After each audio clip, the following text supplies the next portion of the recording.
oyo ebotisa bamama babana babotama bakola yango aza na posa akanisi yango lisusu lelo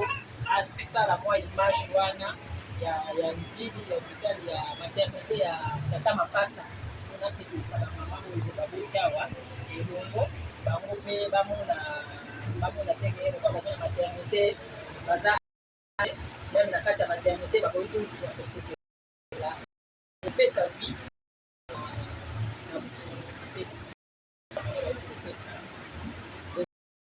Oui, merci beaucoup. Nous sommes tous les bignon. Tomoyi kokota na kati mango bamango bazali boni bamamango bazali lolenge nini makambo nini ezolekela biso nzela yango tokokope lisoli lisusu na bibilo eza malamu eza na basango esika bamama kumbe lozike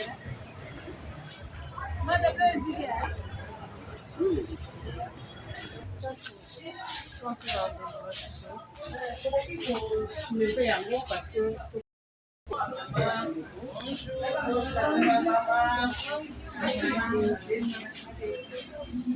bamama mbote na biso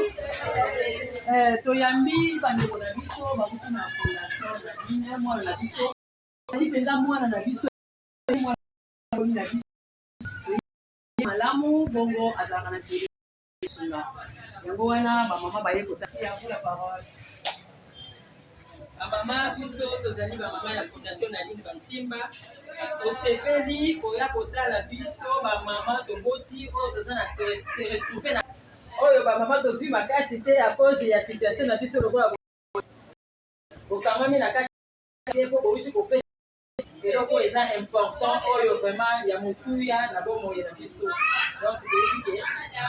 mpo balobi mwasi azali kaka oyo alambaka te mwasi azali kaka oyo alambaka te mwasi mpe ape mwasi abotaka yango lelo tokanisi bamama oyo bapesi vie na esika oyo lelo mwa mokie oyo toza nango topartage na bino na nkombo ya fondation Nadine Bantimba na bino boponi centre oyo ebotisa centre de santé tata Mapasa oyo eyebana na nkombo oyo pete na tata Mapasa ndenge biso bana quartier seti kobenga yango bana njili toye lelo tokanisi bamama oyo baboti awa na journal de 8 mars bamona peke bango mpe baza bamama baza considéré baza lokola basi nyonso baoyo bazofete baza na babar na bisika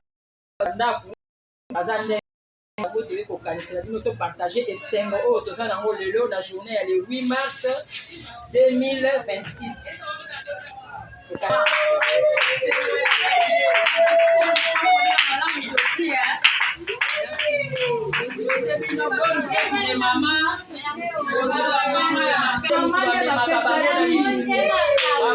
bapesaka bango vie mutu nyonso azotambola kuta na kati ya libumu ya mama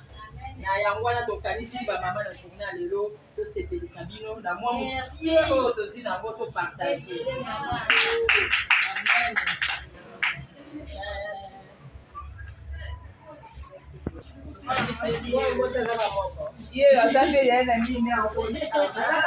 Pense ya kotandela bilamba na singa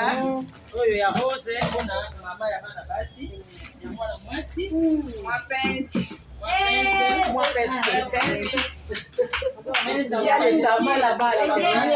mama na bino abotisaka bino wana azopesa bino biloko na bino abotisaka aza sage femme mama Jael nesengo nyonso azopesa bana na ye biloko bana na ye abotisaki mama Jael azopesa bana na ye mosala na ye osala.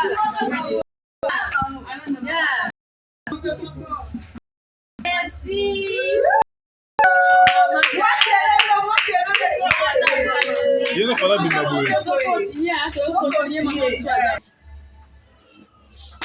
Bonjour maman, bonne fête des mamans, bonne fête des droits des femmes. On a cadeau, il y a bébé. Azaye moko awa to écarté pour moi dans la faible poids. Jamais kozala bisika moko mpebe zoko te bébé pour les amatés. Azaye moko awa pour aza pour moi nazala. Maman. aza moko ya mwana quartier akolaki kaka na nsima awa aza na motema kosunga ya kosalisa nde asepelaki lelo journal le 8 mars lokola aza mama akanisa bamama oyo baboti lelo aboyi kokanisa akende bamama oyo bazotambola bazobina bite bamama oyo bawuti kopesa vide bawuti kotraverse étape oyo ezalaka difficile na mama nyonso. Donc mwa mokie oyo tokanisi mwa katini ya kosia mwa bakusha bana